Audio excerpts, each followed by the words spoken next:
Well, hello, and look at this. We got snow here in Flagstaff in Arizona. We all love it whenever we get snow. We're just that kind of town. But I'm here today to talk with you a little tidbit about your remote meetings and how to make them just a little bit better. I have maybe two, maybe more like 1.5 tips for you. So I don't know about you, but I spend a lot of time in meetings. And I even have the luxury of getting to sit in on some meetings to be able to coach the meeting facilitator as well as the attendee as to how to have even better meetings. And so I get to just lay it all out there. But sometimes you have the exact same awareness that I do, but you don't have the authority perhaps to get to say this is how things should change. So I want to share some ideas for you. They say that managers in general spend about 17 hours per week in meetings, whether that's a one-on-one or a group of 20 people or whatever. That is a lot of time. And so we want to make sure that they're productive and engaged.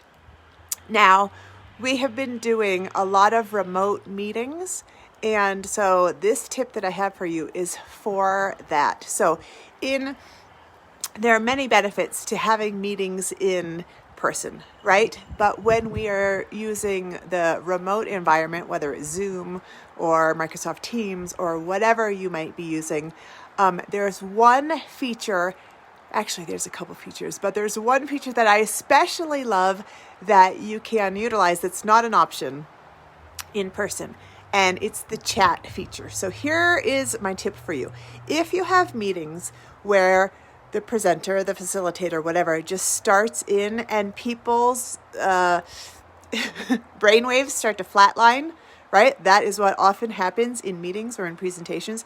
People are just bored and the participants are extremely passive and are just waiting for things to be done and are maybe also multitasking. Here is the tip for you. Try this at your next meeting. Within the first 30 seconds, hit the ground running just like that and ask a question right out of the gate where people put the answer into the chat.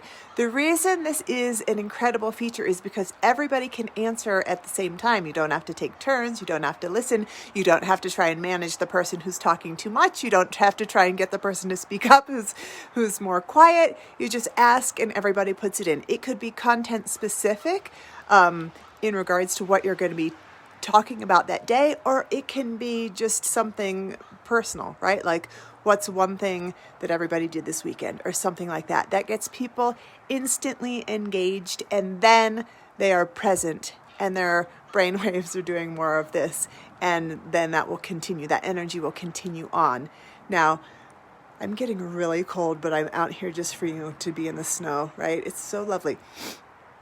Now, the other tip, or the other half of a tip, is, like I was saying earlier, you do a great job at observing what facilitators or meetings that go well and meetings that don't go well, the good and the bad.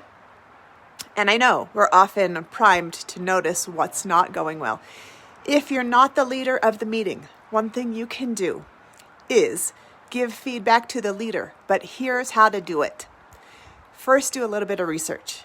Take a class on how to facilitate remote meetings. Read an article. Go read a book. Something like that. Spend a little bit of time.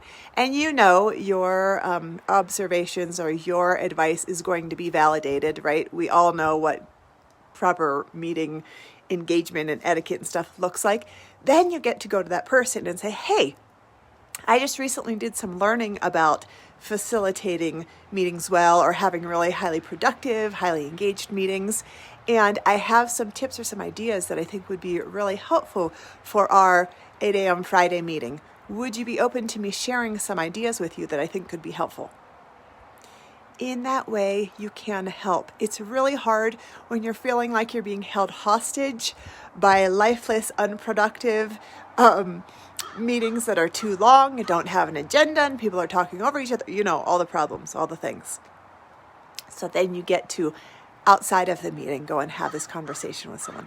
Hopefully this was helpful for you. Hope you're having a wonderful day, and we will see you next time. Thanks, everyone.